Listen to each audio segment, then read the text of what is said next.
ठीक है।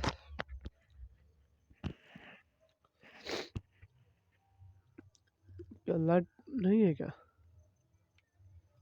हाँ, लाइट नहीं है। चलिए ठीक है। तो जय हिंद, आप सभी की जय श्री राधे राधे।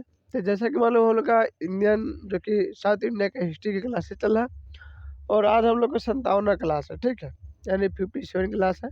और आज हम लोग पढ़ने वाले राष्ट्रकूट वंश के बारे में, जो कि 7वीं शताब्दी से लेकर 9वीं शताब्दी। देखिए बाबू, इसमें क्या है आपको बता देते हैं। बार बार आप कहिएगा सर कि आप ही चोल, चेर, पांड, राष्ट्रकूट, यही सब बार बार इसको पल्लव इस सब को रिविजन कर रहते जा रहे हैं। तो क्या ना बेटा कि ये जो आप देखिएगा कि उधर के जितने भी राजवंश है, वो बार बार पतन हो रहा है, बार बार उठ रहा है, बार बार पतन, इसमें पतन हो रहा है, आगे आगे जाकर उठ जा रहा है। तो इसी तरह का चलेगा, ठीक है। तो आपको पढ़ना पड़ेगा, क्योंकि आपको पता यह होना चाहिए कि कब कौन सा वंश पतन हो रहा है, कब कौन सा वंश उदय हो रहा है, ठीक है। और इसका रीजन क्या है पतन होने का, और उदय होने का रीजन क्या है, इस सब का आपको जानकारी होना जरूरी, ठीक है। तो चलिए हम लोग क्लास को स्टार्ट करते हैं। तो हम लोग पढ़ने वाले राष्ट्रकूट वंश के बारे में, जो कि 7वीं शताब्दी से लेकर 9वीं शताब्दी के बीच की बात है। देखिए, इस वंश के जो कि संस्थापक आपको दंती दुर्ग माने जाते हैं, या दुंती दुर्ग कहिए, ठीक है। नाम एक ही, दंती दुर्ग कहिए या दुंती दुर्ग कहिए। ये राष्ट्रकूट वंश के जो संस्थापक माने जाते हैं वो दंती दुर्ग माने जाते हैं। इन्होंने वातापी के चालुक्य शासक जो कृतिवामन टू को हराकर राष्ट्रकूट की नींव डाली थी, ठीक है। जो दंती दुर्ग जो थे, ठीक है, ये किनको हराए थे? तो आप देखिएगा चालुक्य वंश के शासक थे कृतिवामन टू। कृतिवामन टू को उन्होंने पराजित किया, यानी चालुक्य पर उन्होंने विजय करके उन्होंने राष्ट्रकूट वंश का क्या किया था, नींव डाला था दंती दुर्ग ने। किंतु इन्होंने चालुक्य का पूरी तरह क्या किया, सफाया नहीं किया। जैसे ये देखिए, एक होता है कि अर्ध क्लीन होता है, एक होता है पूरा साफा क्लीन। अर्ध क्लीन मतलब देखिए क्या कि आधा अधूरा हुआ और आधा छोड़ दिया जाता है। अब पूरा क्लीन मतलब होता है कि पूरा क्लीन कर दिया गया। तो जो दंती दुर्ग जो थे वही कार्य किए थे कि आधा अधूरा उन्होंने क्या किया था, सफाया कहते हैं ना, कृतिवामन को आधा अधूरा पराजित किए थे, ठीक है, पूरी तरह सफाया नहीं किया था। जैसे देखिए, आप अमूमन देखिएगा भारत के जितने भी हिंदू राजा हुए, सबको उनका सबसे बड़ा कमजोरी यही साबित हुआ कि उन्होंने दुश्मनों को एक मौका दिया, और उस मौका को उठा के दुश्मनों ने क्या किया, उस राजा का नाम ही खत्म कर दिया। चाहे आप पृथ्वीराज चौहान के देखिए, राणा संगा कुंभा, चाहे राजा रतन सिंह के देखिए, महाराणा प्रताप जी के देखिए, छत्रपति शिवाजी, ये सब जितने भी थे, दुश्मनों को उन्होंने चांस देने को उन्होंने बहुत गलती की थी। क्या की, दुश्मनों को चांस देने का बहुत गलती किया। जैसे महाराणा प्रताप देखिएगा, लगभग अकबर और महाराणा प्रताप 15 या 16 साल के थे, तो उनके बीच मुकाबला हुआ था, जिसमें अकबर हार गया था। और उस समय बैरम खान भी था, जो कि अकबर के सेनापति था, वो भी हारा। तब ने अकबर जाके वो अपने काजी से दिखवाया था कि प्रताप क्या है। उसको तो काजी बताया कि दोबारा प्रताप के सामने मत जाना, नहीं तो हमकी तुम्हारा चैप्टर क्लियर रहेगा। तो उस बेर से देखिएगा, अकबर इतना बड़का जो कि हल्दी घाटी का युद्ध हो जाता है, फिर भी अकबर हल्दी घाटी के युद्ध में नहीं आता सामने। क्या मान सिंह रहता है, ये सब रहता है, अलग बात है, लेकिन अकबर दोबारा कभी सामने आया नहीं, ठीक है। और पृथ्वीराज चौहान के देखिएगा, कासिम को क्या दोबारा चांस दे दिया। पहले दम अगर वो आया था गजनी, अगर उसको मार देता तो दोबारा वो आक्रमण करता नहीं करता, बाकी चांस दिया, दोबारा आया, जो कि पृथ्वीराज चौहान के ससुर के जयचंद्र के साथ मिलके इसको हराया, फिर बाद में जयचंद्र को टपका दिया। बात तो यही है।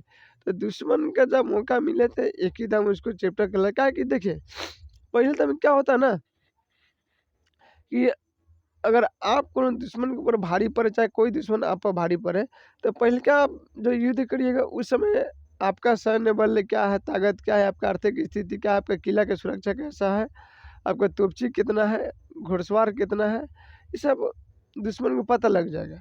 चाहे हमको पता लगे, जो भी राजा हो, ठीक है। तो इससे क्या होता है कि आपको दुश्मन का शक्ति का अंदाज़ा मिल जाता है कि भाई बंदा ये कितना पानी में खड़ा है, इनके पहले क्या-क्या सुरक्षा किस-किस तरह की रणनीति है, क्या है, कहाँ से आक्रमण करते हैं, ना? इससे आपको उनको क्या पूरा एक्यूरेट पता हो जाता है कि आपका जो कि प्रमुख सेनापति कौन है, आपका लेफ्ट कौन है, राइट कौन है, ये सब पता लग जाता है पहले का युद्ध में। और फिर अगर जीवन दान दे रहे हैं तो दूसर का दम है तो आपका तो पूरा इतिहास उसको मालूम है, लड़ने का तरीका, आपका सैन्य कहाँ-कहाँ से आक्रमण करता है, आपके पहले कितना सेना है, क्या है, सब के तैयारी करके आएगा और हम किया आएगा तो बस आपका चैप्टर क्लोज कर देगा। तो देखिए कि हिंदू राजाओं साहब का यही गलती रहा कि उन्होंने दुश्मनों को पूरी तरह सफाया नहीं किया और जीवन दान देते रहे, इस वजह से उनको आगे बहुत क्या दुख झेलना पड़ा। वही बात है दंती दुर्ग का, ये सबसे बड़का उनका भूल साबित हुआ, उन्होंने पूरी तरह सफाया नहीं किया था, ठीक है।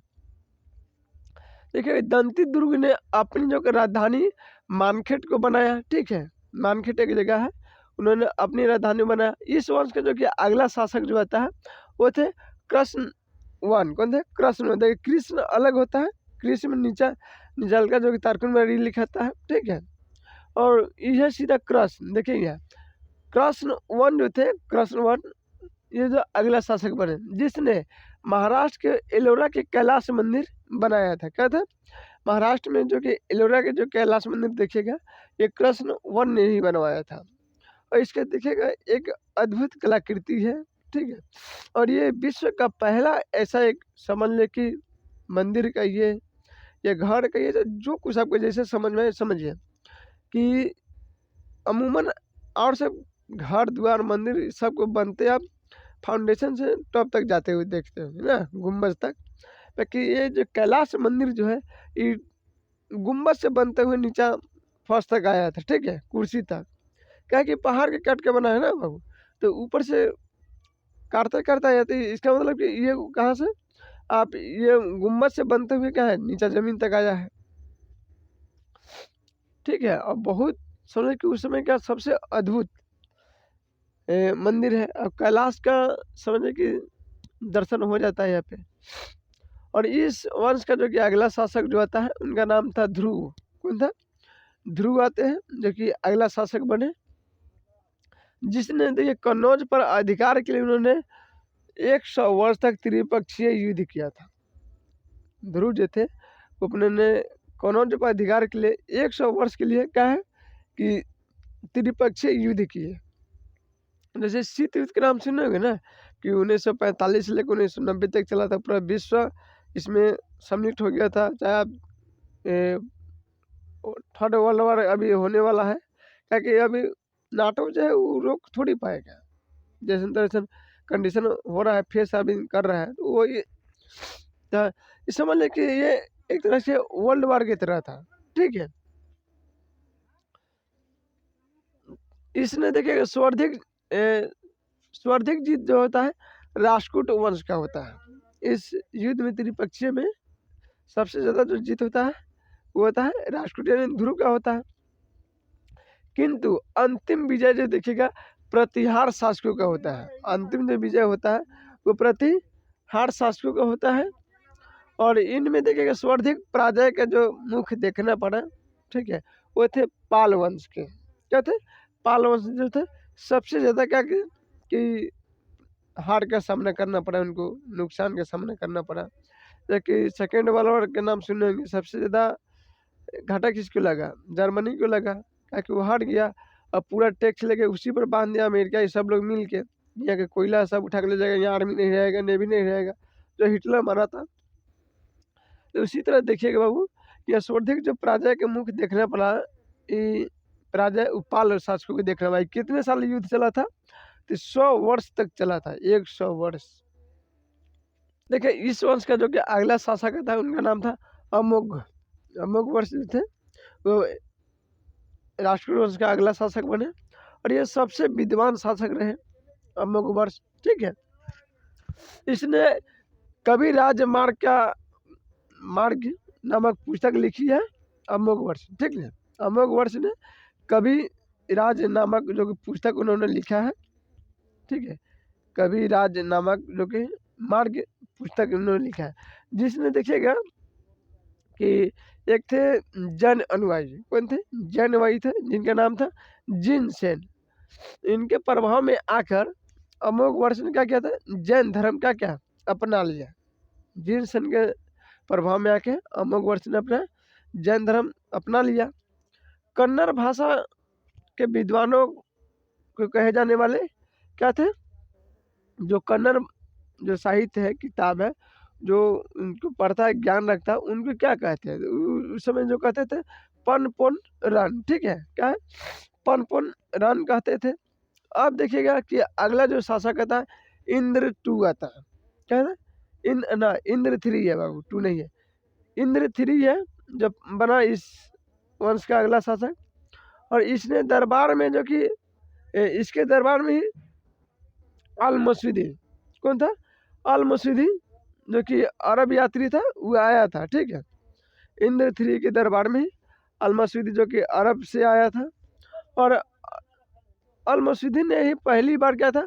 मानसून का वर्णन दिया था। क्या था? अल मसूदी ने ही पहली बार मानसून का वर्णन किया था। और इस वंश का जो कि अगला शासक आता है कृष्ण तृतीय। कौन था? कृष्ण तृतीय बना। और इसने जो कि तरकोलम, ठीक है, तरकोलम के युद्ध में चोल शासक प्रांतक वन को पराजित कर दिया था। ठीक है, जो कृष्ण तृतीय जो थे, कृष्ण तृतीय जो कि तरकोलम के युद्ध में चोल शासक थे प्रांतक वन, उनको पराजित कर दिया। और इस वंश का जो कि अंतिम शासक आता है कर्क द्वितीय, जो कि एक आयोग शासक रहा, नालायक निकला, कोई काम उम का नहीं निकला। ठीक है, इस वंश से राष्ट्र डूब गया। और इसके बाद देखिए कि इसकी हत्या तैलब टू ने कर दिया था। कौन था? तैलब टू, जो कि चालुक्य वंश के क्या थे? ये शासक थे, जो कि इसमें आपको हम कल्याणी के चालुक्य बताए थे। तो तैलब टू देखिएगा एक कल्याणी के चालुक्य के संस्थापक कहे जाते हैं। और इन्होंने ही इसको हत्या किया था कर्क टू को। ठीक है, जो कि एक शासक रहा। तो आप देखिए वो चालुक्य वंश की पुनः स्थापना कर दी गई थी, जो कौन किया था? तैलब टू ने किया था। ठीक है, तो चलिए अब हम लोग फिर अब आगे फिर हम लोग पढ़ने वाले हैं पाल वंश के, जो कि 7वीं और 9वीं शताब्दी के पाल वंश के बारे में। ठीक है, तो आशा है कि आप लोग का आज का क्लास अच्छा लगा होगा।